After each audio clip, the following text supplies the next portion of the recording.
Are we ready to go? Not yet. I'll let you know. I'm just going live on Facebook. Okay.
Okay, let's get started. Good evening, everyone, and welcome to tonight's book club book review. And tonight we're reviewing Bad Blood, Secrets and Lies in the Silicon Valley Startup by John Carreyrou. I hope I got that right. And by show of hands, who has managed to read the book? Who's still reading the book and who's read it more than once? If you could just have a quick round just to check the temperature in the room if we're on the same page. I managed to read the book. I had to read the book. It was like a thesis of a master's because this is generally not a book I would read. So it was quite interesting for me and ulcer inducing. I must come out and say that. So Dr. Roche has read it twice. Who else? I've read it as well. Mali.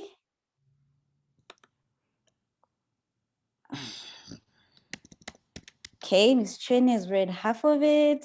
Let me see who else is here. Mr. Boho?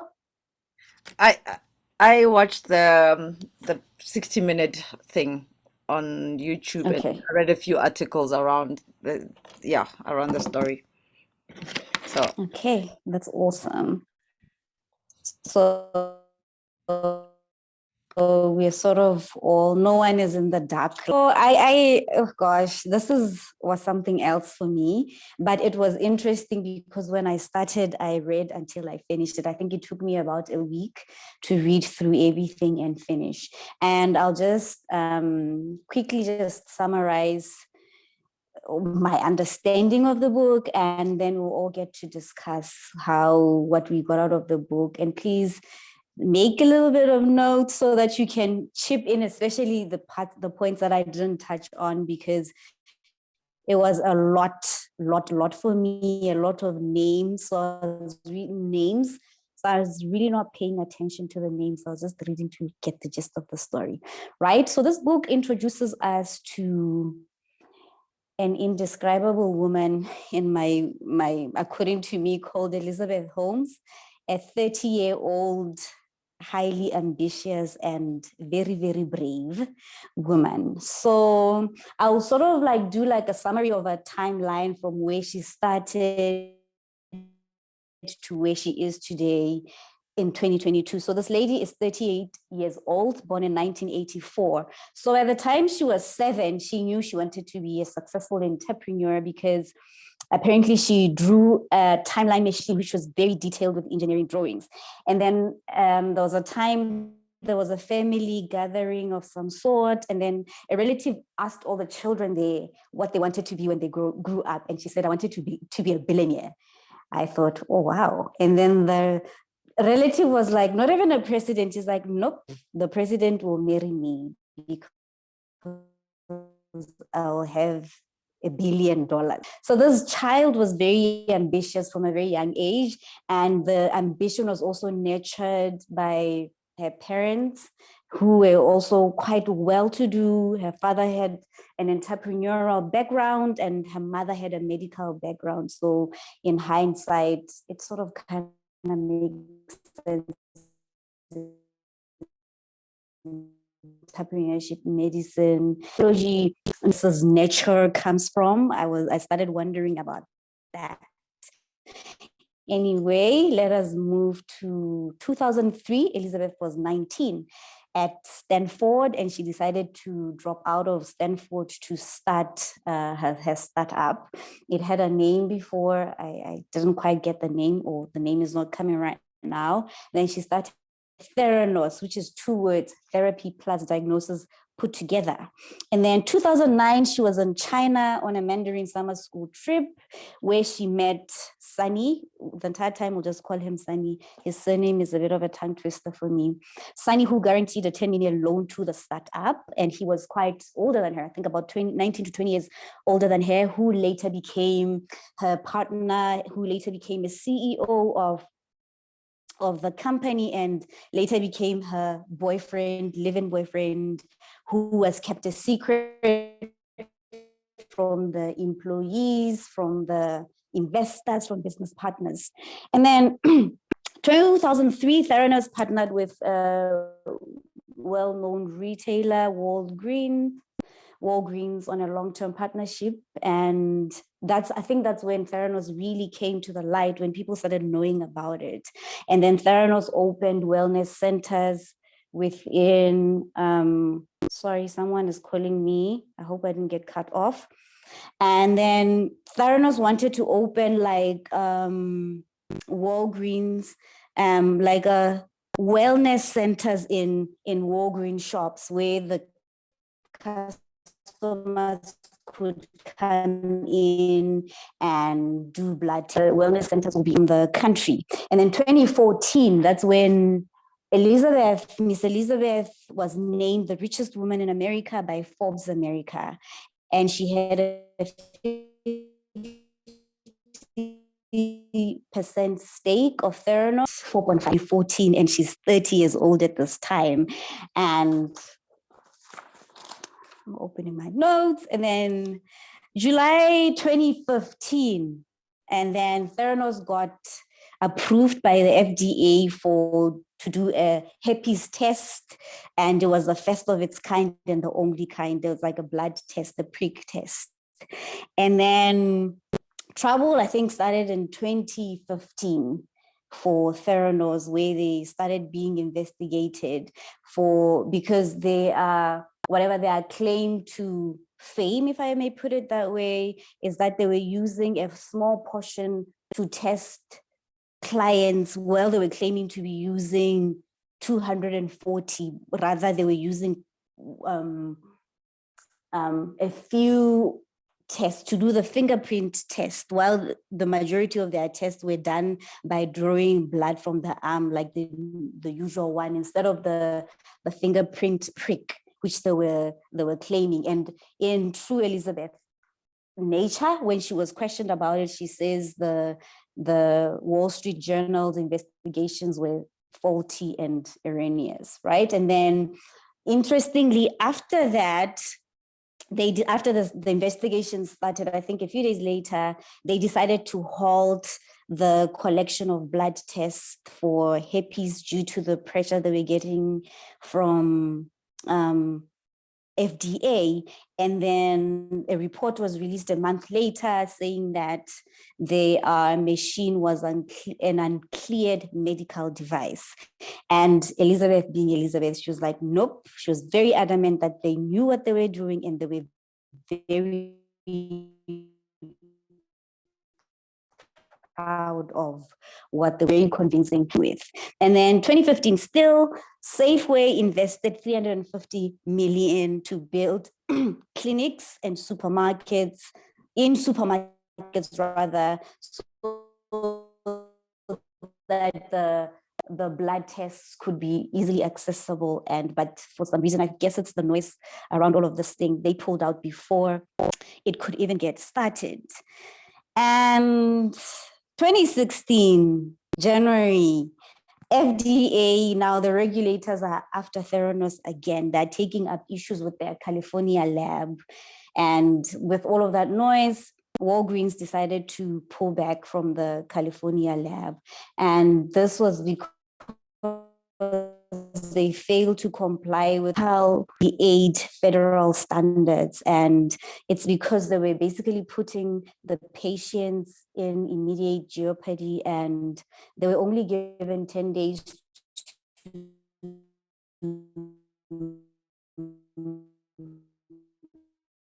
address the issue, and during all of that, Walgreens decided to suspend your location.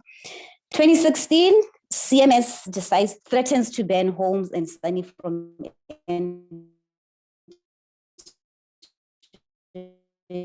the labs because they'd failed at their labs and they were told completely. And as usual, Theranos came out and said this was just the worst case scenario should that happen. And then 2016, some say Sunny stepped out. Some said he was fired and by Elizabeth. And yeah, and then this is where things also got really interesting when Theranos was now voiding the 2 years of blood results, basically trying to cook up their work, and again surrounding Theranos. And in 2016, Elizabeth's worth was revised from 4.5 billion to 0 by the very folks that had said she was worth that much. And then Walgreens and decided they were closing 40 of their wellness clinics within Theranos. And she was banned, Elizabeth was banned from the labs, from entering the labs for 2 years. And then 2016 in August, as a way to come back, bouncing back, they decided to launch a mini lab device. So instead of having clinics and patients which had failed, they decided they're going to push on selling this mini lab device instead of operating the clinics. This was in an effort to overstep the governing bodies and all of that. And then 2018, even more troubles for Theranos. I think this is when now their ship was beginning to really, really sink. And then they were sued by their investors, a fund management firm which had invested around 96 million, and they sued them for damages, securities of fraud, and apparently this was settled in May in an undisclosed amount. And then that's when they had to downsize. They laid off 340 of their employees. They closed the mini labs, and yeah, they pivoted, to focus on the mini lab. And then 2016, they were sued by Walgreens and for blood testing breach of contracts.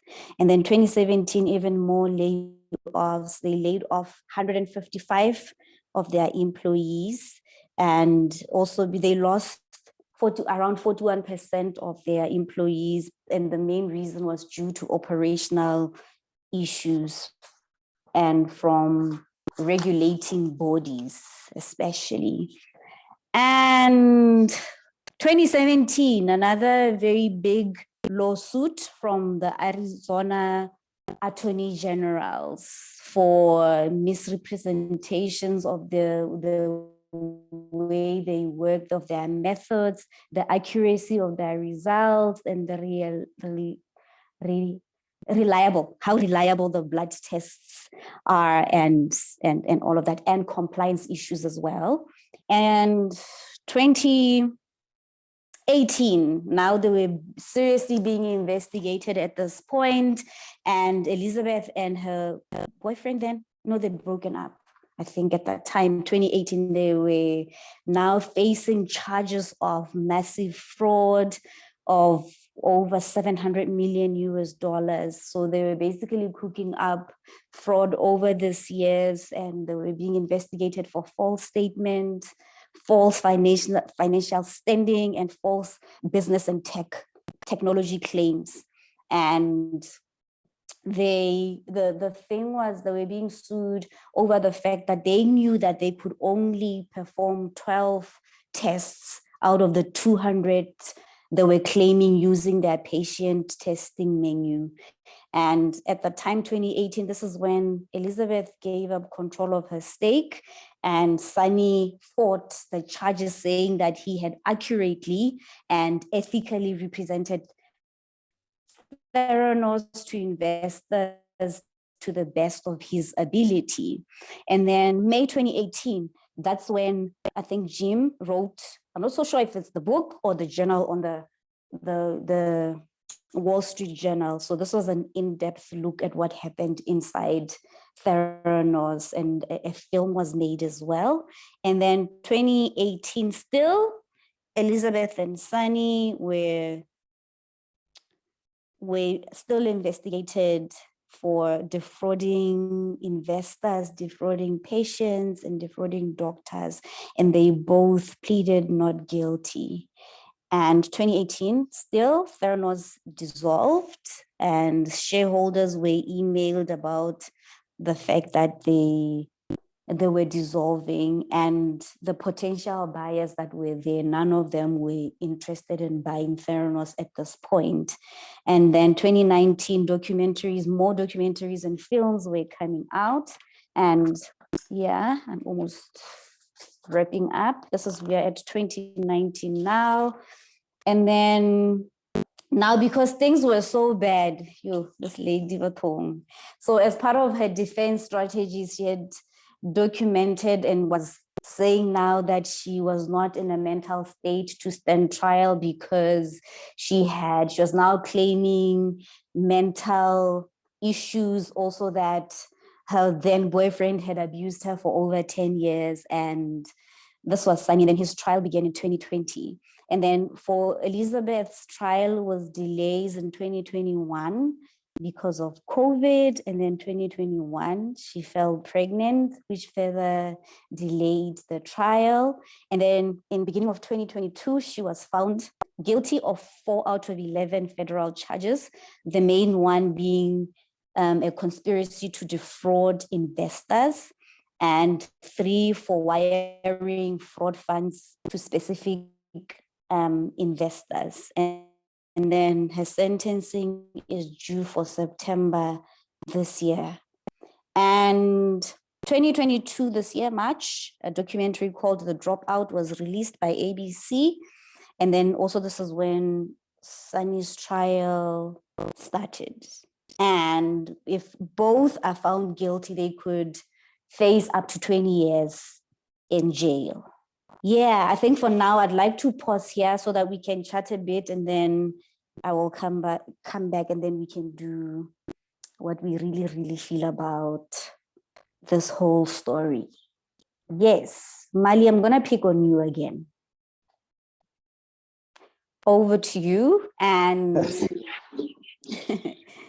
yeah, please, this is your moment. Let us know what your understanding of the book, your feelings, and yeah, basically everything. Yeah, so I think Dr. Roche said something last time when he said we should this is the book we're going to go through as well. That when was that there's the book that we read a while back as well, about the guys in Venda. We'll actually have it there. What the name of it is? VBS. Is it VBS? Yes, VBS. So to about VBS, and he said it is VBS times 2. I shame. It definitely is. Like, this is on the next level kind of fraud. And okay, let's start as you start from the beginning. As you said, she comes from. There's something that was mentioned as well. I remember listening to this podcast that Dr. Roche posted on the group as well, that her family does come from wealth in the past, as they want to put it. She comes from wealth in the past, but the wealth basically ran out because her family comes from like old money in a sense, but it started running out. And the dad as well worked. I remember they had mentioned that dad worked for this company that was also found to, I think, that was also found to have fraud and everything else. But she was always. Mali, I think you're muted. Am I muted? We can hear him. Oh, okay. I can hear him. Oh, okay, yeah. So, okay, yeah, I'll continue. So, it was quite interesting how she had always been brought up. I mean, she was the firstborn of two children, but she was brought up with a, as you said, medical mom, coming from medical background, but the dad also coming from business and side, and it was almost like this whole story from the beginning all the way to the end. Almost, it even almost feels like it's fake. It almost feels like it's a movie because it was like amalgamations of these things in her life that came together that made her who she is. Like I said, her mom coming from medical background with her grandfather, and her dad coming from business and wealth back then. And now she almost was like the product of what where she comes from.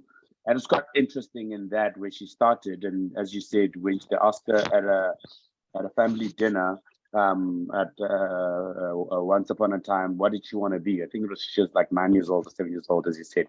What do you want to be when you grow up? And she was like, I want to be a billionaire. I mean, you can imagine at that age, who even knows what a billionaire even means? You want to play with dolls, or you want to play with cars, and you want to play with all of these things. But she knew what she wanted from a very young age. Now, I'm not really sure how she got to that point, but I think nevertheless, the fact that she already knew from that young age who she wanted to be and what she wanted to do, it showed. I mean, it mentions how she, even in high school and in school itself, she was an overachiever, and she did everything in excellence. And it's funny how she did everything in excellence all the way till she started this company, and things just went out of control. It's quite funny. But I mean, she in high school, she was a student, and and she went to Stanford. I mean, she was adamant that Stanford is the university that she wanted to go to, and she got into Stanford. So I actually also watched that the Dropout series, and it kind of mentions. Sorry, I think there's just some noise. I think it's Tulani. Tulani, sorry, Mali. Tulani, please mute your mic. Right, thanks.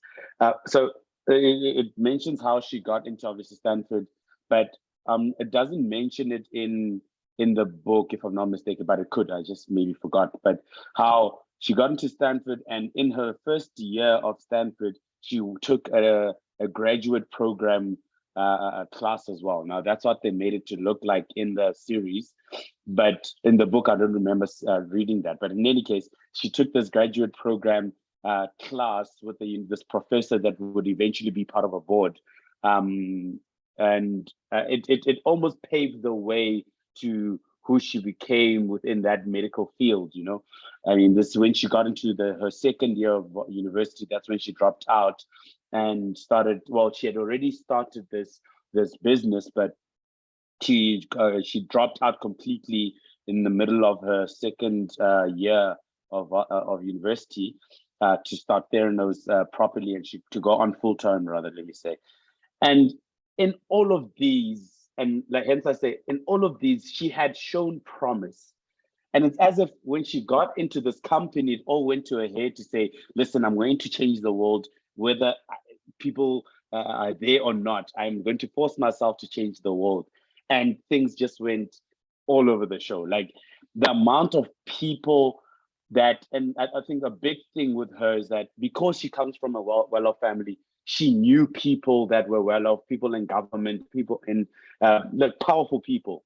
And she was able to get herself into rooms and speaking to these people in a way that, I mean, someone actually saw this somewhere, and actually it shows it makes perfect example with this situation. So someone said this, or I saw this a few weeks back, where they say investors don't necessarily, as much as investors are investors, they need you more than you need them, because if you have a good product, that is.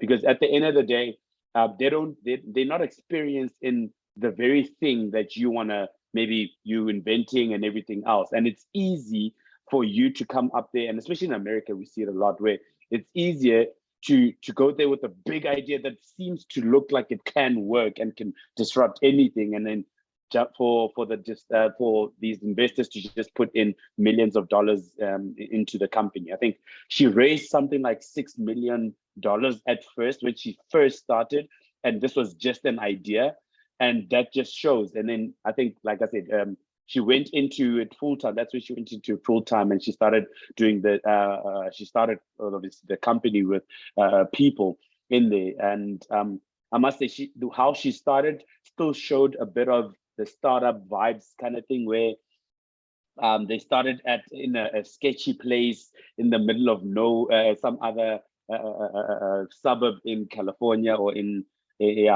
San Francisco, and she worked herself all the way up to where we know her to be now, and she was not afraid to do all of those things.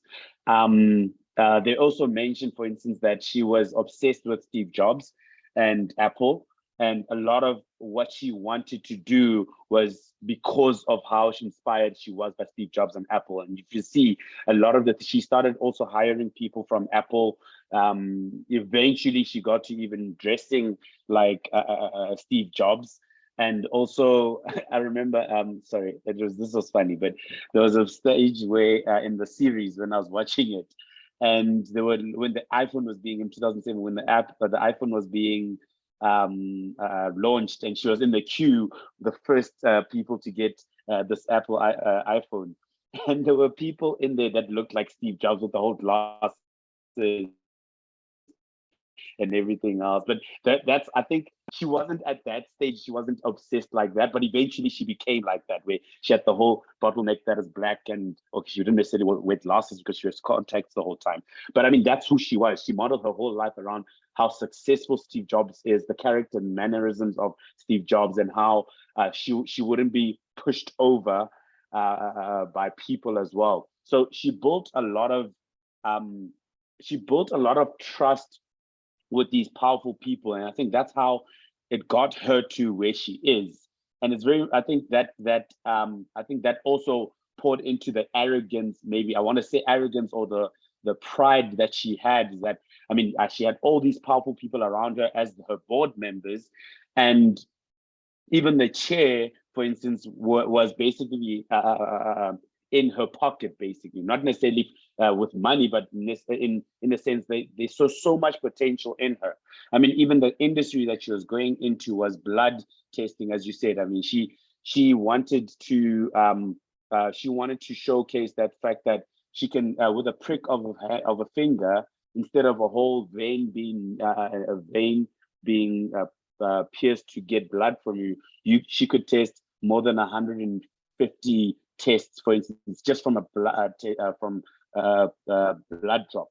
Now, she went through a lot of iterations as the years went, but one thing remained was the company was very, very secretive, and a lot of the time it was a toxic environment. You know, people come in there with the hope that they are going to change the world, and the thing is that the CEO, she made it look like they were going to change the world. And I mean, it was a world, and it was a world that needed to be changed. I mean, blood tests had been done the same way for a very long time, and people believed, you know, this lady really knows what she's talking about, and the fact that she does have all these people in place showed the whole aspect of exactly that. Well, people thought that, no, this lady really knows what she's talking about, and she does seem to have some tests that seem to be right. So who are we to even judge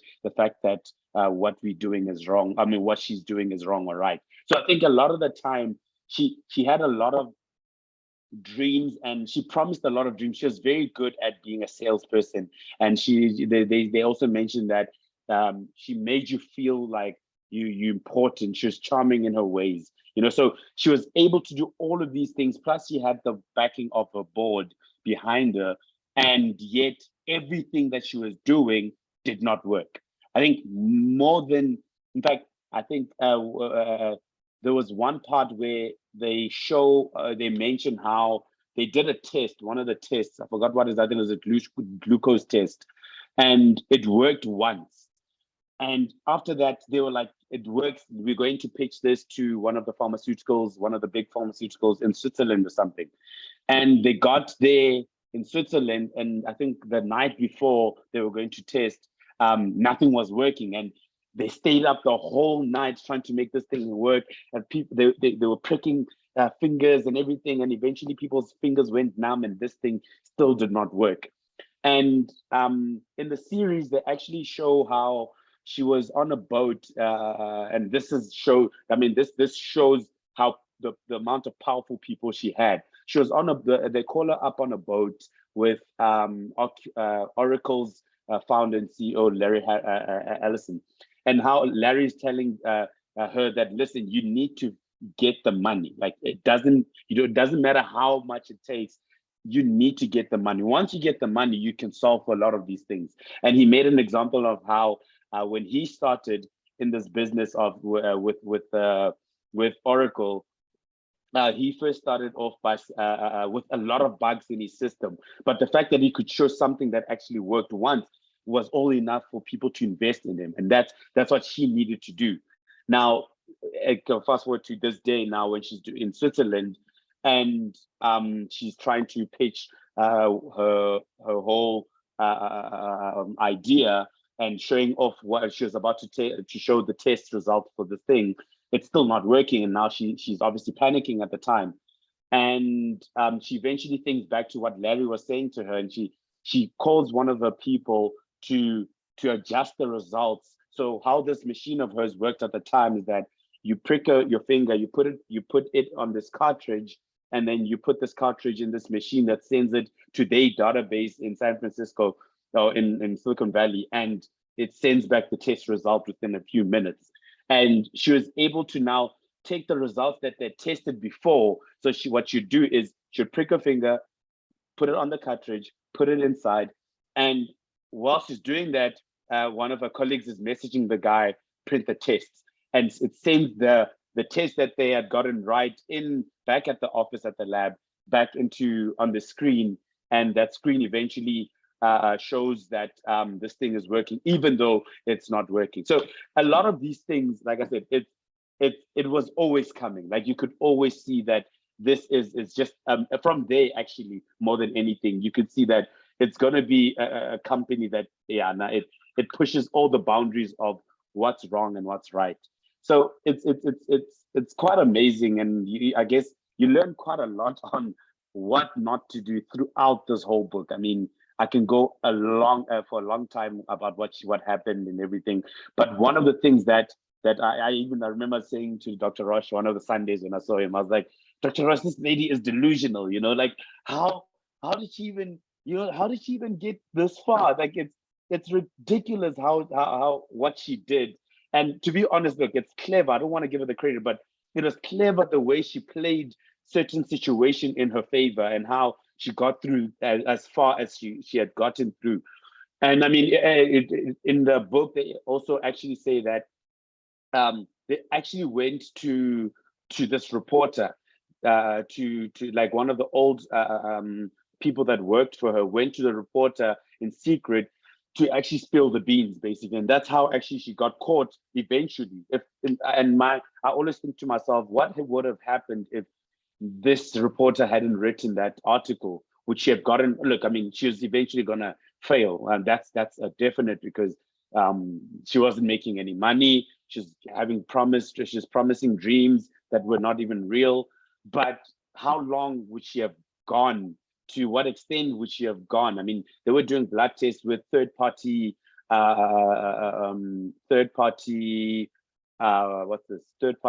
devices, and going all over the show, testing people's blood and misdiagnosing them, and it was so bad. Like, it was bad, and all of this, I think as well was helped at the fact that because of all these powerful people and the device that she so-called had, it also convinced the people that they don't want to miss out on this. Like it had a very, as mentioned in the book, it was a lot of FOMO going around. She would go to Walgreens and Walgreens would be like, yes, we want this. I mean, we will disrupt this blood industry with you and make so much money, you know, and all because of a drop of blood. Or should go to Safeway, as you said, and they would say, listen, we can't not have this. I mean, what if those other guys are doing this and we miss out? It means we will take the hit and we won't get. So a lot of it was almost playing these two people or these two companies or these few companies to say, listen, you can get in. If you get an advance of $200 million, you can get in and we give you exclusive rights for 6 months. And for them, 200 million is nothing, because at the end of the day, they're going to make billions out of this. And that's all because, and that's all from what they think is true or not. So I think it's quite a book. It is quite a book. There's so much in there of what not to do. In fact, you could write a book of saying with the name saying what not to do when you start a company, because that hit the nail on the head. Oh, wow. Thank you so much, Mali. That was like an amazing summary, an amazing review. Thank you so much. And hello to Angie, Kaho, and Tulani, I think, are the only ones I haven't greeted. Please let us know if you read the book and what your take is on the book. And so I'm like a teacher and I usually like pick people. So this time I'm going to let pick the mic. Hi, Angie. Hello, Shama. Glad to see you once again.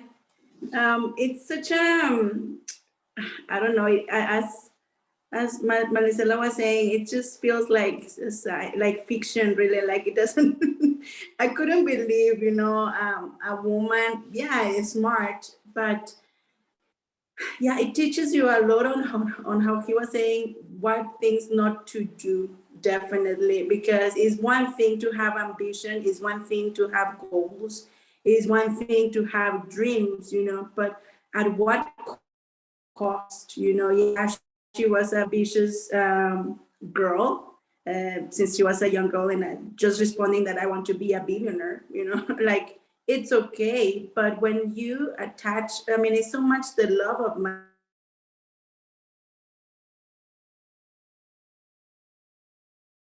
When you are not doing so well, there's nothing wrong in saying this is not working, and to pivot and just to be honest, especially when you are dealing with the lives and the health of a lot of people. So it's just mind blowing as well. For example, when she's when employees were just saying, no, things are not working, or whatever the case was, and she would just dismiss them and fire them on the spot, and that people were afraid of her. But what kind of culture, what kind of do you want to really, how would you build a team? It's just mind-blowing that you cannot, as a leader also, I think is very important to get feedback and to learn from also your colleagues and your team members. So in a nutshell, honestly, I felt I don't know if the lady had a mental illness, most likely, because to the point of faking the voice as well. I saw several clips and documentaries and stuff to fake the voice and make it very deep. And, it's shocking how you can alter, how you can really live such a deceitful life, like not even your voice, So yeah, I take a lot, and for me it was just mind-blowing, honestly. Like I don't know what to. I never knew that the extent of this lie. And anyways, at the end of the day, everything will catch up with you, like small little lies, whatever, and it's like a snowball. One lie takes to another till you are deep in it, and it always catches up with you. So I also feel sorry for a lot of people that they were deceived, like they were deceived or they were hopeful. But I've been wondering who is going, probably it will work, probably it will work, that idea.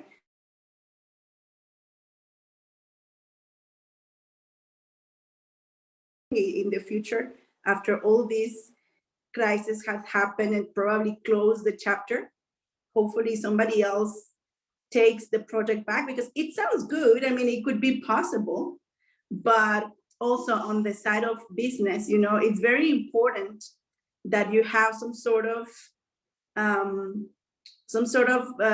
background, you know. It was, for example, the author and the journalist, you know, said that he wanted to take the story, and he got very interested in the story, particularly because she was just a dropout 19-year-old, that she only took 2 semesters of chemical engineering or something, no medical background, nothing. So how important as well, you know, in order to succeed, yes, it's okay to have dreams. Yes, it's okay to have ambitions. And it's okay, the main goal of an entrepreneur and a successful business is to solve a problem, indeed. I mean, there was a problem, and there was, you know, like she wanted to solve that problem and something that was missing. But also it's important the continuous learning, you know, like, you know what you're talking about, that background, to have that knowledge. And if you don't have that knowledge, okay, obviously she hired a lot of people, but not hearing them, not hearing feedback, not being humble enough, you know, to take that criticism or the failure itself, you know. It's okay to fail as well. It's valid to, but honesty is the best policy. So yeah, I'm taking a lot in the sense of businesses. And thank you so much, Shama, for the opportunity.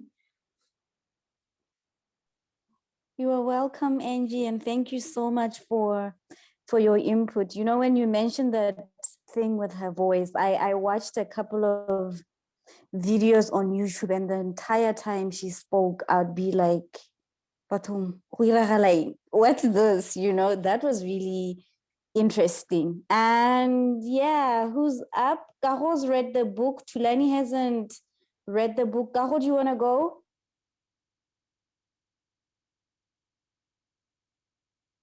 Kaho, are you still here? Hi. Okay, hi. Hello. Hi, Kaho. Yes, you're up. Yeah, please Hi, let us everyone. know. Okay. I read the book. I finished it like 3 days ago. So I've just been digesting everything that I learned. I wrote down a few points that I sort of picked up from the whole experience. But it was very interesting because I don't know if any of you guys know a lady by the name of Anna Delvey. I watched a documentary about her a few weeks ago, and it's such a similar story because she managed to scam a lot of socialites from New York. She came, she pretended she had money, and the whole idea was she was going to build a school for artists, painters, musicians. As long as you're in the creative arts, she was going to build a school for you, and the best are going to attend, change the world with art. That was the whole idea. And the story was so similar in the sense that these are people who, okay, I'm going to be reading from my notes. The first main thing that I got from both of them was they had so much ambition. They had a lot of drive in them. They wanted to succeed. The will to succeed was so much that it was so impossible for you to get them out of the mindset that they already built for themselves. But unfortunately, I realized with her, it made it easy for her advisors to also sort of manipulate or take advantage of her ambition, because ambition is okay, but there should be a threshold of where or how much you're willing to put out there. So it seems to me like a lot of the people around there weren't necessarily the best as far as advising I was concerned, because they were more concerned about the money. And what sucks about that is I think eventually it caused the whole shift in her mind where she was like, you know what, I'm going to do whatever I can to get as much money as I can, to do whatever. She wasn't necessarily a bad person, I don't think, but I think the people around her pushed her in a direction that led her to just be the person we're describing right now, who was horrible, who tricked people, lied, deceived her way to the top. But I genuinely believe she was a good person with good intentions. It's just that the execution and the people around her were wrong because, like I said, they took advantage of her ambition. The second thing that I picked up was I feel like it doesn't matter who you are, whether you're a businessman, a politician, because we talked about how she managed to get in rooms and conversations with a lot of influential people in the US. It just goes to show it doesn't matter who you are, anybody can be tricked, if I can put it that way. Anybody can put in a position where they are, told sweet nothings and they believe it. And that's what she did. She reached a point where she could talk to senators, former chief justice, like these people who had such influential, positions in politics, business, whatever the case may be, in the US, and she was able to convince them that this was a viable idea that was going to work, that she was going to make work. They put their money into these ideas, not knowing how it was all going to turn out. I think it's very important to think about it from the perspective of what somebody can be. It doesn't matter where you come from, it doesn't matter how successful you are or who you've become during the course of your life. Somebody out there is able to whisper sweet nothings and you believe. So it's very important for us to be very aware. I know it's a double-edged sword because you might be aware, but somehow, somebody's going to be able to, somebody's going to slip through the cracks and they're going to be able to manipulate you in one way or the other. So it's very important for us to be as aware as we possibly can of the people we keep around us, especially people who are promising certain things that seem, far-fetched. Yeah. The third one is, I think I admire how much of a hard worker she is. And I also compare this to Anna Delvey because these people are so ambitious. These people are people who will do anything, put in hours, put in the work, put in the necessary research. Well, not necessarily research, but they did what they needed to do to get what they needed to get. And I really appreciate that a lot about it because it shows that it doesn't matter really what your goal is if you're willing to work towards it. Because sometimes we made a lot of references to her, I don't know if an obsession is the right word to use with Steve Jobs. She modeled a lot of herself, her character, her behavior around somebody who was already successful. So she understood what this guy was not successful just because he's successful. So I'm not going to just look like him. I have to work like him, put in the hours like him, and I'm going to eventually get to where he is or as close as I can possibly get. So I really admire her work ethic because it's something that it doesn't matter whether you're scamming people or you're telling the truth, you need to have if you're going to succeed in anything that you're doing. And then another thing that I picked up was, I think we need to give credit where it's due. She's an amazing networker. There's no way we can deny how she was able to get in rooms with the right people to get the information that she needed, the funding that she needed. Because like I said, she was good at whispering sweet nothings. So if she could get in a room with you, it was almost a guarantee she was going to get what she wanted out of that interaction or that relationship, that exchange. So I really admire her networking skills because I feel like most of what made her a success, like made the company reach that $9 billion status, was her ability to network, her ability to get in the rooms with the right people and see the right things to get the result that she wanted. I really admire that about her. And then one thing that also I picked up was you aren't as good as you are, and also at the same time, you aren't as bad as you think you are. Because a lot of people, when you're doing something ambitious, will always try and put you down. And it seemed like it's something that really motivated her because instead of allowing it, like people would put her down and they would think she's so bad she can't achieve it, but she did what she needed to do to achieve what she wanted to achieve. But also, you see the other side of it where I say you aren't as good as you think you are, is because as much as she was tricking people, she managed to get to the top. Like Forbes list, everybody wanted to be a part of a company. So you have to find a balance, I think is what I'm trying to say. People are going to doubt you, but also don't overestimate what you can do. Be realistic about your goals, be realistic about what you're going to achieve. But also, don't shoot too low just because you don't want to be over enthusiastic about whatever you're trying to do. And I think the last thing I picked up, and there's also a comparison I'm going to draw from the documents that I told you about that was starring a lady by the name of Anna Delvey. There's a difference between good press and bad press. There's always going to be people who are looking for the clicks. Like they have clickbait. The titles are ones that entice you to click, whether or not the information is going to be in relation to what you see. But I forgot the gentleman's name, but the author from the Wall Street Journal is an example of good press. As much as he was telling the true story of how this woman was doing what she was doing in a negative way, he told the truth. He was looking, researching, looking for the people, asking questions, following up, following this lady, like trying to get her comments. And I feel like that's why she messed up a bit by not actually engaging. Because kind of sometimes you can throw people off by seeing the right things. And because people are catching up to her lies, it might have been a good idea to be able to say 1, 2, 3 in a way that's going to make you look like you're the good guy. But yeah, that's beside the point. Good press and bad press. Some people are looking for the truth, whether or not it's good or not. Some people know a negative thought will get you clicks, will get you views on your website or whatever. But this man did what he did and he got the right information. The research was astounding. The findings were mind-blowing. Sometimes some of these things, like, it's not the truth. But I guess we know the truth now. But I think, yeah, that's it from me. Those are the points that I picked up from my readings, from my findings. And yeah, thank you guys. This is my first book review, so I'm excited. I hope you got 1 or 2 things that you weren't expecting from my review, and I'm definitely learning from you guys. Thank you.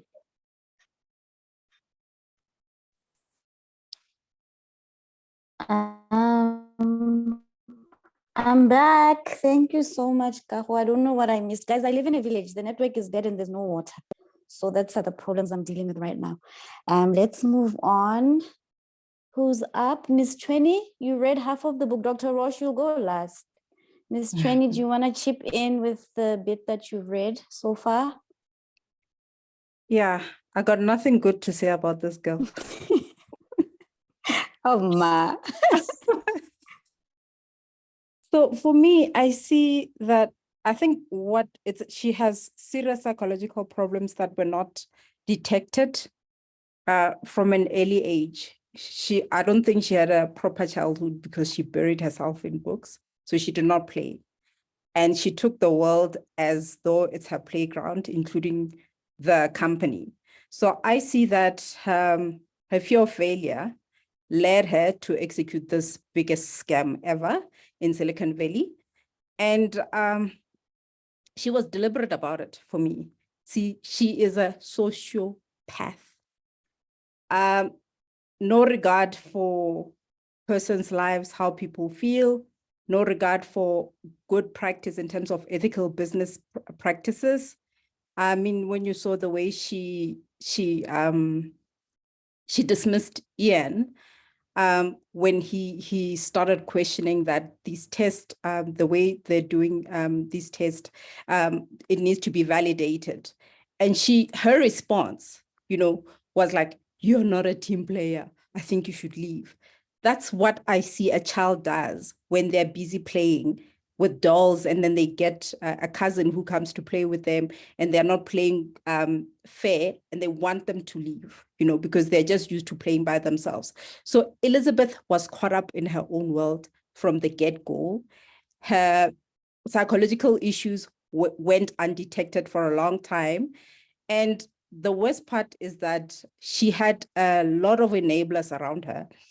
The company's silence on Ian's death, a person to have killed themselves, just because of maybe there was no psychological safety in the workplace. There was probably a lot of intimidation, and you're also worried about the fact that you're working for this company that is seen to be changing people's lives, but you internally, that this is not the case. And so you are not able to sleep because you're an honest human being and you're trying to see the best come out from this lab to change the world.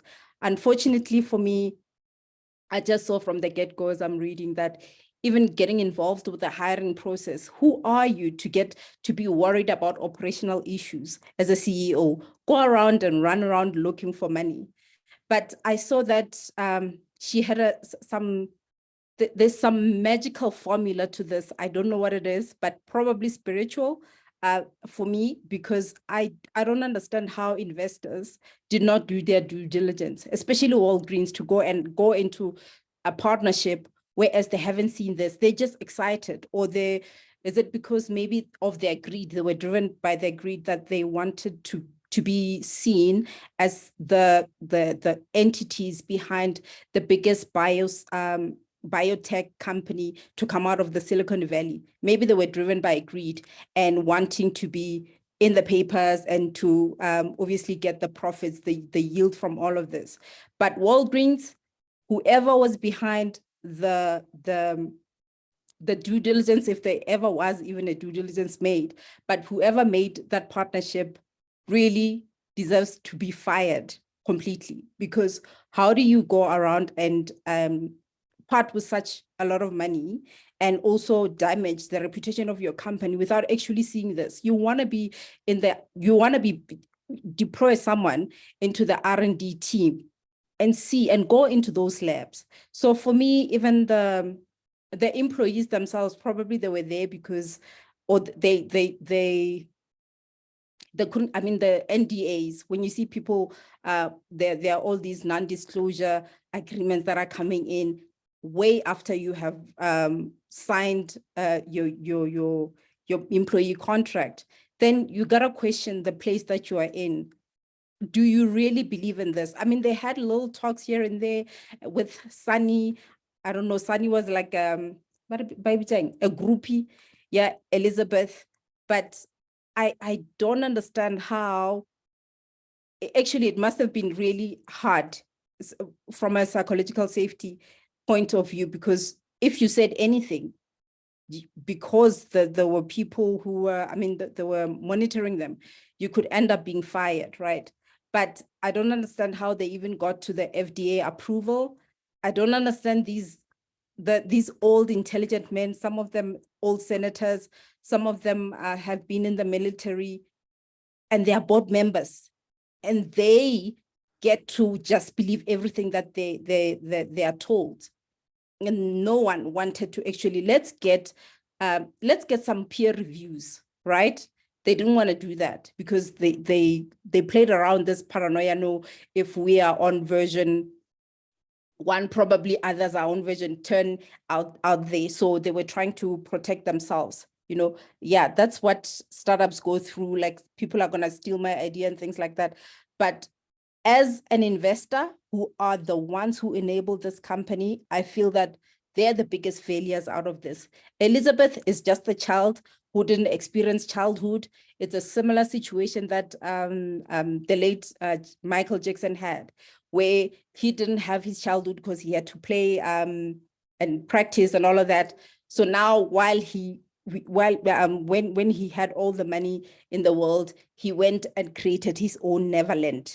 I think they called it Neverland, yes, where it was like a theme park in his home, and he brought kids that are not his age, right, to play with him, and you cannot live that. So for me, I see that even the playing at saying that she cannot go and stand for trial because she's got psychological issues. She does.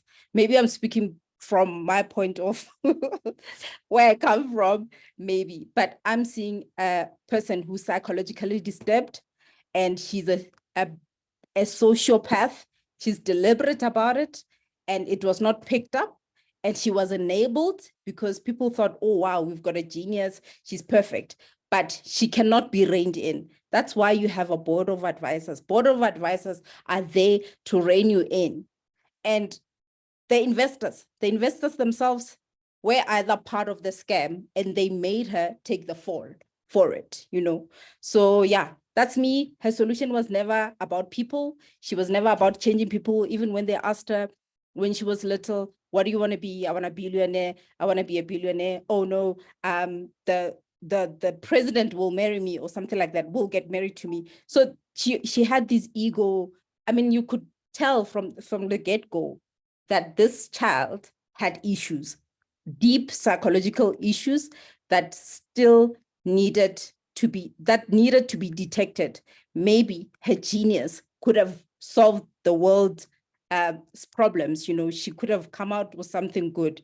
But what she imagined, for me, I think the entire company, she just saw it as a big dollhouse of hers, and she could just play whoever. That's why she was like, you're not a team player, you're getting fired, or I'm going to get you to shut up. So what am I going to bring? I'm going to bring surveillance into the company. I'm going to bring some NDAs for you to sign. So for me, her ambition was never about changing the world. It was self-serving because she is a sociopath. We are gula.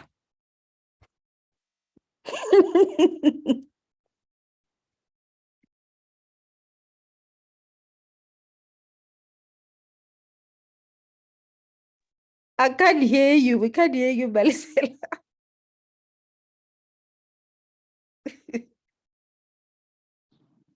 Can you hear me now?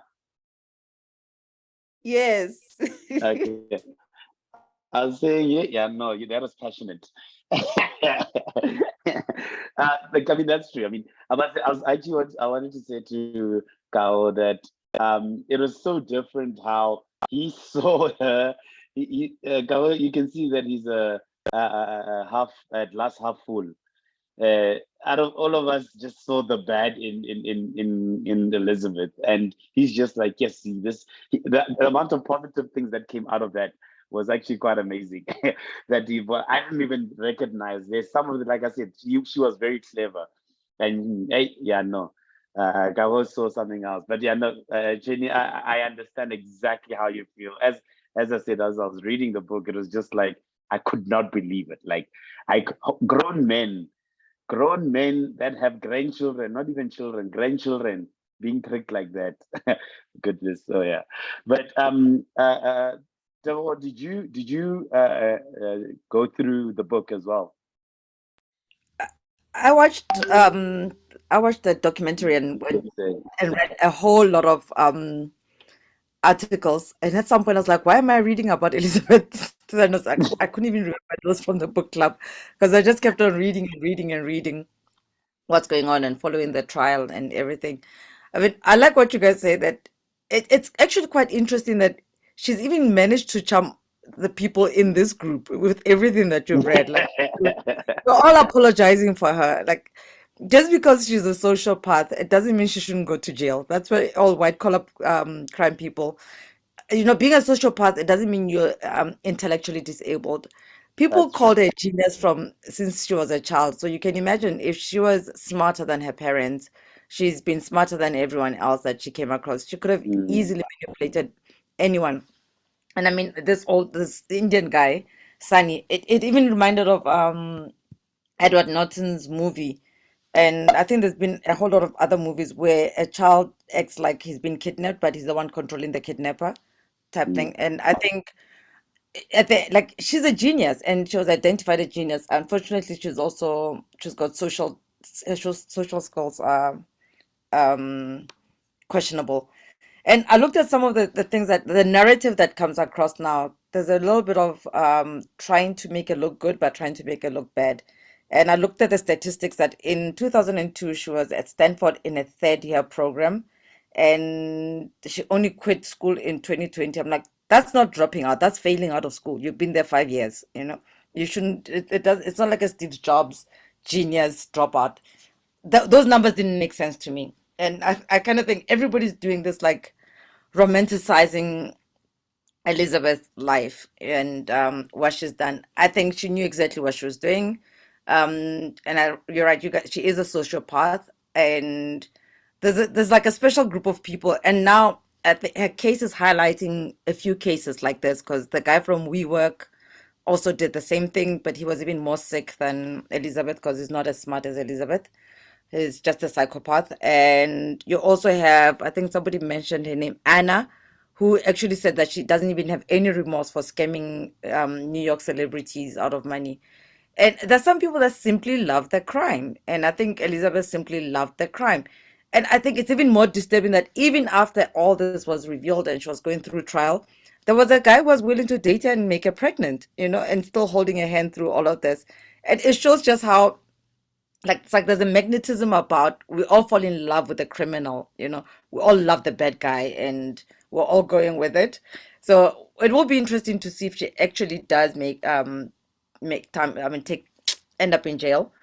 And also, when you look at the crimes that she was I think that she was acquitted for, and the ones that she was found guilty of. She's acquitted for actually the fraud with people's blood tests, which is it's almost like it's seen as a minor crime, and she's being arrested for defrauding investors, and the investors should have done their due diligence. Which is quite worrying that you'll put 100 million in somebody's company without the due diligence. And actually, I think Kissinger put in a lot of money, DeForest put in a lot of money, and yet they didn't appear at trial, which also then says, follow the money. And there's a lot of, in white collar crime, there's a lot of criminality that's happening because you have to wonder, where's this money coming from? Why are the investors not as worked up as everybody else is? Where did where did Kissinger get that money as a Secretary of State and a government official all his life? Suddenly he had 100 million to invest. And what's interesting from a legal point of view, there's actually a lawyer in China, an international lawyer who follows Chinese cases, and he said this is common for 95. If you give him a day, you'll find 95% of Chinese companies doing the same thing that Elizabeth is doing. And there's actually the whole thing about IP. I used to think there's no harm in Chinese people making copies, but then it becomes a problem when it's health related. And there are a lot of companies all over the world that actually committing the same crimes that Elizabeth is committing. And I mean, you saw it during the COVID. People took vaccines that were not that the companies that committed a similar crime to Elizabeth, and we're all mute about it. So it's quite interesting. Why did somebody decide to actually reveal her scam when there's a lot of international companies that are basically all scamming us in the food and health sector, and nobody's saying anything? And they're also run by similar sociopaths to Elizabeth. And I think when you mentioned that the power of networking, you don't just get into that network in a room full of people like that. There's a lot more to it. I think there's layers of this case that we're not aware of, and she's taking the fall for a lot of people. And maybe that goes. Maybe I'm saying this because I'm also like I like this little menace girl who's like blonde hair, wide-eyed, deep voice, and there's all of that packaging that comes with it. I don't like that she blame shifts throughout. She is a genius. You don't blame shift. She should have known everything there is to know about a company. And yeah, I think she's guilty. She should go to jail. She is a psychopath, sociopath, whatever path spectrum she's on. They'll figure it out. But it doesn't mean that should not be an excuse to not go to jail. Like she must get it. She must go to jail. And I think when you were reading VBS, and I was like, it's almost like flabbergasted, and you're flummoxed by it. And the whole time at VBS, I'm like, so many people work so hard to scam us for so little in real time. I think we actually did talk about, like, when you looked at the amount that was stolen over the years by so many people, you're like, that's not enough. So they probably look at Elizabeth and thinking, damn, we're stupid. One person did a lot more and scammed, investors out of a whole lot more. And I'm glad that he's basically scammed the private sector and not, the taxpayer or some emerging market. Like, I'm glad he didn't come to Africa and sell us this equipment. And I think our governments would have easily paid. We'd be talking about Ramaphosa giving Elizabeth access to all our medical budget. But I'm glad she didn't do it to Africa. So, yeah, that's all. I was like, it's all for Americans and the American investors and the Kissingers of the world. We're not affected in a way. So, yeah, that's my 2 cents.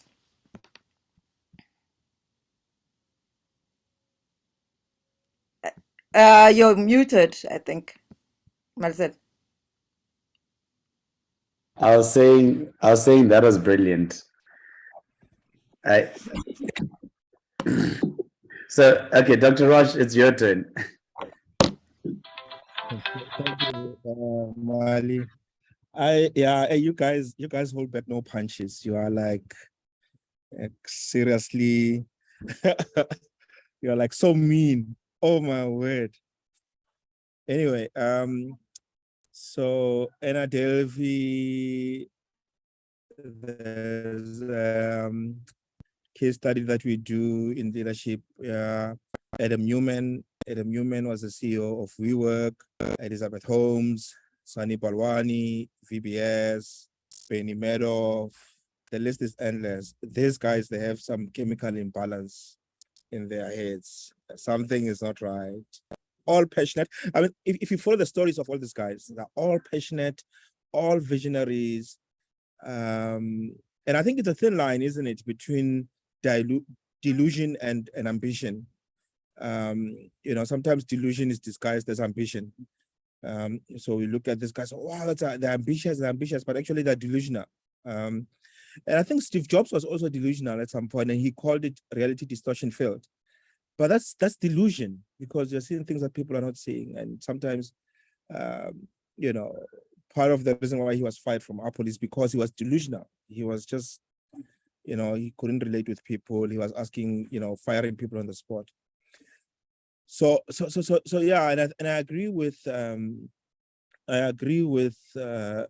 to say, Elizabeth's why was not helping society. Elizabeth's why was being a billionaire. That's his why. So that's the starting point. Why was she doing what she was doing? It's because she wanted to be a billionaire. It's one of those, I want to be a billionaire at all costs. But here's something Professor Scott Galloway spoke about when he was doing a diagnosis of Adam Newman's WeWork case study. And he says there's this religiosity with entrepreneurship. And he says after Steve Jobs had passed on, there was this vacuum in the entrepreneurship space. Like it's as if Jesus has passed and we're looking for the next Jesus.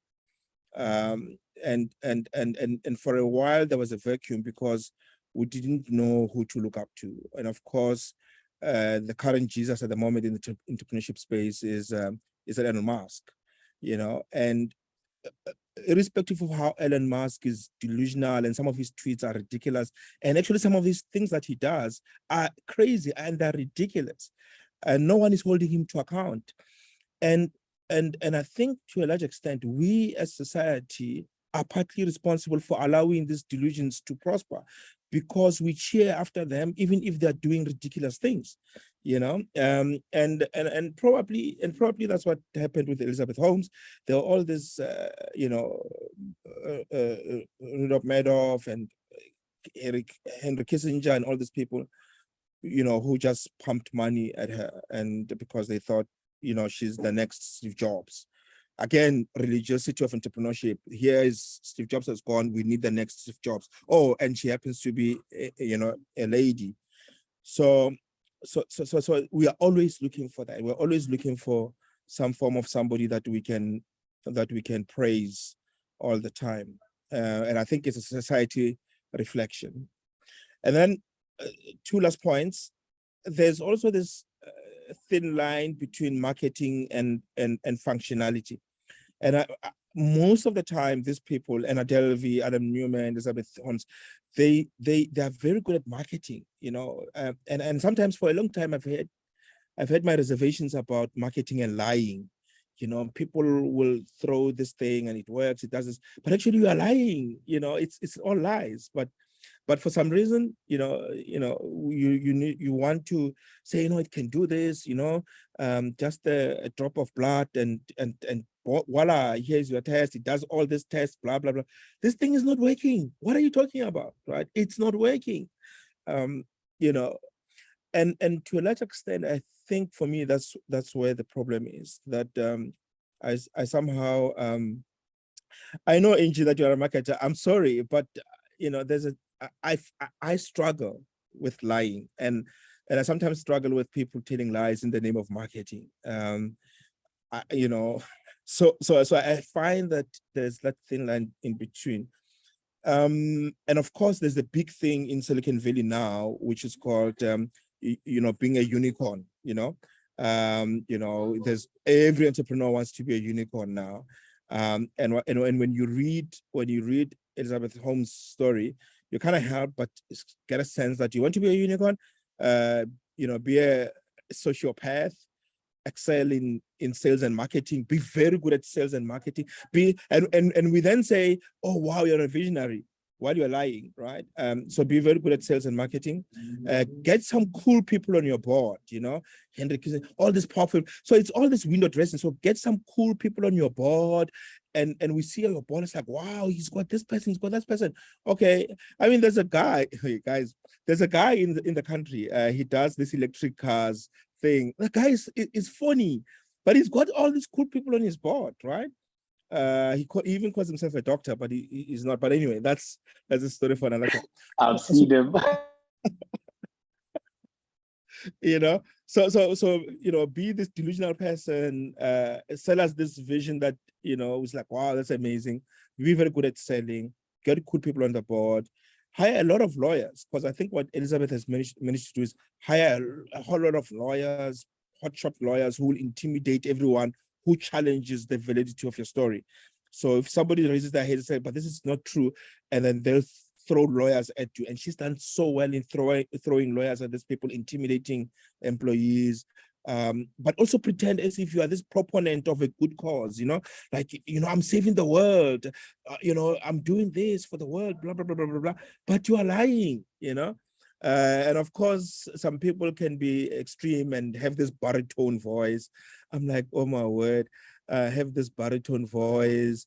And this intense, apparently she had this intense staring. So she will stare at you intensely, you know, and wear bottleneck. And it's like this cosmetic things, like, you know, that this is delusion. This is bad, you know. And of course, massage the numbers. And that's the classic case, massage the numbers, falsify documents, put in logos of other companies and falsify documents, and you have a perfect recipe to be a unicorn in the US. That's what you need to do, right? Get powerful people on board, you know, be very good at selling, you know, and hire a lot of lawyers that intimidates everybody, and tell us that you are building something that we all need while you know you are lying. And of course, in the process, there'll be those who will feel sorry for you, right? They'll fall in love with, you know, it's like a Stockholm syndrome, right? Oh, shame, you know, she's such a good girl. She was trying so hard. People died. And I think for me, that's what really upsets me. People die, people lost their pensions, people, you know, careers, relationships were ruined. Ordinary people who were trying to make an ordinary living, their lives were ruined. I don't feel sorry for her. They both found guilty, rightfully so. Sunny Bolwani was found guilty a few weeks ago. Elizabeth was found guilty in December. They're going to be sentenced in September. They're both looking at 20 years. I would like to believe that it will send a message to the Silicon Valley and the entrepreneurship startup community. I don't think it will. I think this madness is spread. This cancer is spread. It's on overdrive. So yeah, that's my thoughts. Thank you. You know, Dr. Rush, you're very right. Very, very, very. I don't even think this is going to change, because if you think of it, someone actually said it yesterday, that what happens in Silicon Valley is there's a lot of these guys or ladies and gents that go out to create this big mammoth of a company and then sell it quickly. Now, whether what they're selling is good, so the exit, as they call it, the exit strategy, is that they sell this thing and they out. I mean, they have nothing to do with it. It's all yours now. Due diligence and all, it's all yours. And that's basically what's happening, is that a lot of them, in fact, now are more likely to say they'd rather sell these companies for, like your Sunny, for 50 million. 50 million is nothing for a lot of these companies in America. So they'll sell it for 50 million. Now this guy's a multimillionaire. He's done. He's going to go invest now in another one that he can get more and more and more and more money. And you're very right by saying that it is a cancer. I don't think it's something that it's as I think who said, I think it was Cheney, or it was, yeah, where the love of money is it's literally the core of all evil. Like the amount of I mean, even the next book, I guess, that we're going to read is talking around that, you know, it's just something that has ingrained in people. I mean, and the last thing, for instance, before I say we do again, is that you touched on it as well. She touched on a lot of emotional ways to capture people. I mean, she was talking about how this Theranos can save the soldiers in Afghanistan. You know, at a time that was very it was very it was very sensitive for Americans at the time. And now you can imagine this lady that's coming with new technology that's patriotic. Yes, we're gonna save our soldiers. Who's not gonna believe? You know what I mean? And it's a country that all of us know to some extent that they are patriotic. And you can imagine now a whole lot of them believing in something that doesn't even exist. But for them, it's a woman out of America doing something that's going to save our soldiers. It's crazy. And to the point that I was saying, that they pick this cause and they sell this cause and we buy this cause. But, and to Chuni's point, these are people who they are damaged from a young age. If you look at their past, I think there's nothing wrong with being ambitious. There's nothing wrong with being entrepreneurial. There's nothing wrong with being visionary, and all these things are good. I think the how, and I think somebody mentioned the how. I think it's Angie mentioned, how do you do it? And I think for me, the how is as critical as the why you're doing it. And I think I think Elizabeth, how they went about. I mean, who escorts you in an office to the toilet? Who does that? I mean, it's crazy. I mean, who really does? And you're not even allowed to go into and for me, where I drew the line is when they started falsifying documents. Now that is not entrepreneurship. That once that falsifying documents, putting other big companies' logos on those documents and putting signatures to say this company has endorsed it, and you know that it hasn't endorsed it. For me, that is delusion. It's not entrepreneurship. And I think to a large extent, they, you know, and I think Deborah mentions that quite interesting when you look at the guilty verdict. Elizabeth Holmes was not found guilty on certain counts and was found guilty on others. And Sunny Bolwani was found guilty on all charges. You know, and I found that to be quite interesting because I thought they are all the same charges.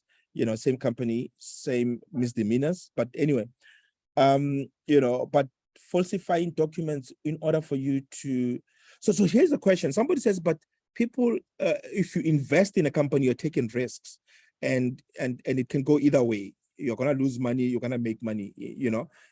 So it should investors really be complaining that they lost money? My argument is they shouldn't complain if they lost money, if a company, maybe there was a market crash or something like that.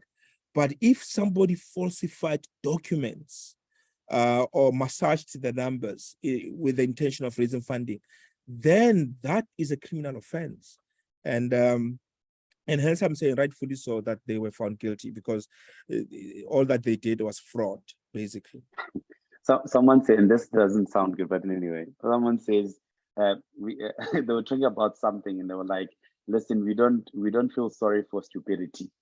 And that's basically what happened. Is the people would invest. I mean, someone, who was it? The Wall Street Journal's Rupert Murdoch invested 150 million. You know, yes, it's nothing for him, but he invested 150 million. He shouldn't be going out and asking. He should have done his research. And as you said, it's Warren Buffett always says he doesn't invest in something he doesn't understand. Understandably so. 101, you start there. Do you understand what you're investing in? And are you willing to lose that money? Then it's fine. If you lose it, it was your own good. You did it. You shouldn't even complain about anything. But yeah, so I think we're going to rate the book. I think maybe I want to start with I think is Shama here. Shama, maybe you can start off with rating the book, because yeah. Yeah, I'm back. I will, for a book I'd never ever pick up, I'd rate it a 10 out of 10, because I feel like it was well written, too much information here and there. What? Well written, sense of Oh, humor. my word. I wouldn't Sense have. of humor. I absolutely loved it. Absolutely loved it. A whole 10 from me. That's interesting. That is also interesting. Wow. Okay, Carol, you? Okay. I think maybe my admiration for her was like, I'm not saying she's a good person. I just need to clarify, guys. I was just saying I admire some of the traits because I feel like with every type of media you're consuming, you're gonna pick and choose what you want to learn if you're looking to learn at all. So I truly do believe she deserves the 20 years. I think she's looking at 20 years, but I believe that some of the things that I saw or that I read were actually really, really admirable. But as far as the rating is concerned, I think I love books that keep me intrigued, and I was intrigued the entire time. I was at the edge of my seat. There was a lot of not only suspense, but it's like you knew what was going to happen, but because it's too far-fetched to believe, you didn't believe it even before it happened. So it was very interesting for me because it was the first book I read that made me feel that way. So I think for me, the only thing that I might not have liked about the book was, like Shama was saying, I feel there's a lot of information, and a lot of it wasn't necessarily, I don't know if adding to the entire thing is the right phrase to use. So I'm gonna give it an 8 out of 10. Okay. I was gonna say if you give it a 10, then I must watch out for you. I must not invest in anything you're doing. No. I'm joking. Angie, Yes. rating. Do you want to rate the book? Kind of freezing. Can you hear me? Yes. I don't think I have. I think we have just said a lot, and I was just laughing at Dr. Rush that we have been just very honest. But yeah, I think we have just said it all. And yeah, I don't think I have anything else to add. For me, I'm just taking a lot of what not to do, in the name of ambition, in the name of goals, and like it's amazing what Dr. Roche was saying. The main goal was here just being a billionaire. So when you put that before people and you put that before your true calling and purpose in life, obviously we see the result, that's what I'm just taking. Thank you so much. Do you want to rate, what do you rate the book out of 10? It felt like science fiction, really. So yeah, no, I would definitely. It's really a novel, it's just a novel. It's not real. So yeah, I would give it a 8, 9. Yeah, no, it was a good one. It was really a good one. Very. Okay, Jenny, for what you've read so far. Yeah. Elizabeth is still rated at -0, right? Yes. John, the author, the fact that he's been following her as a journalist, writing here and there, and then eventually gathered so much research from different sources so we can get a full story, for him to put it together as a story in a thrilling manner. For me, I think it's great storytelling. So I'd give him an 8 out of 10. Elizabeth, -0. Okay. Dr. Rush, I don't know, you haven't read it, but I don't know if you want to rate it. I actually think I like that he got all of us reading this and he got the world reading this. And I think he's done an excellent job for investigative journalism, because all the stories and all the articles and the movie and thing, they're based on his book. So he must have done an excellent job that captured the world's attention. And even this far. But I have a feeling that he also privately admires Elizabeth. There are very few people like Trini and I who say she's on a minus. Like, people admire her networking skills and whatever. But the way he arranges his facts, I think he puts some of them in a way that he's sort of stirred up this aura of admiration, unicorn cultish thing, which I think that's where he gets it wrong. So for that, I'll give him a 7, because he's taken a villain and gave it a celebrity cult status. But great investigative journalism. That's interesting. Dr. Rush? I will give it a 9. I think, yes, I think John Carreyrou wished Elizabeth carried his triplets, but I think he came under fire. I think at the beginning, he was threatened with lawsuits left, right, and center. I think he's the only journalist who they have thrown everything there is to throw in order, because I think he started the thing as, oh wow, quite interesting. I like this girl, da, da, da. But I don't think what he expected to find what he found. And I think they threw everything at him, because Theranos had the best lawyers, even on the board as well. I forgot this guy's name, who was one of the meanest lawyers, and they went after the journalists.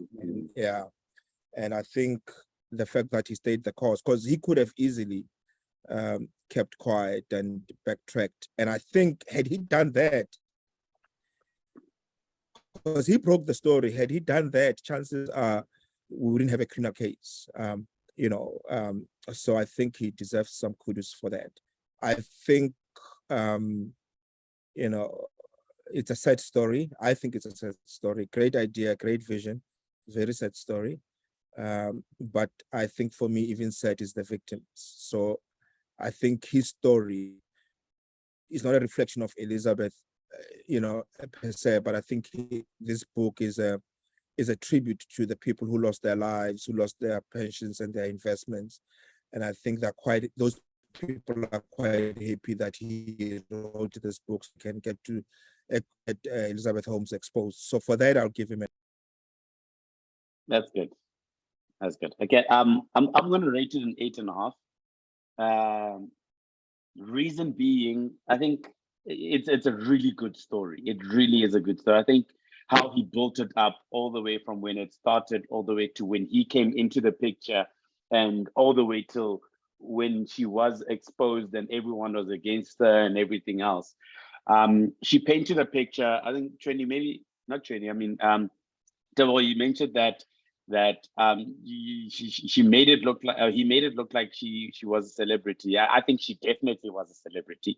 As Dr. Rush said, there's this whole cult following in Silicon Valley that is happening, where you're the Jesus of that place at that time, and that's who she was. I mean, I remember the first time I saw her before all these law cases came out. I followed her from a long time ago. I remember even on LinkedIn, I used to follow Theranos. And before the whole lawsuit came out, I used to say, wow, this is actually crazy. She's the youngest self-made billionaire. That's crazy. That's amazing. So I do believe that she was a celebrity, but only because Silicon Valley made her into a celebrity, So I like the book. I give it an 8.5. I think I wouldn't give it any more than that, because of the fact that I think if we would have, I wanted the story to continue all the way up till now when she gets sentenced. It would have been an amazing book to actually see the whole court case as well, and even the fact that she went and had a baby, in my head, to be honest, I was like, I wonder if she actually thought it through, that if she's pregnant, the whole sentence would go, the trial would also be postponed. That's I believe that's something she would do. You know what I mean? So yeah, as to what you're saying, I think it was published a bit too soon, and I would have liked to see the whole thing all the way till you are guilty, and that's Elizabeth gone to jail. That's why I give it an 8.5.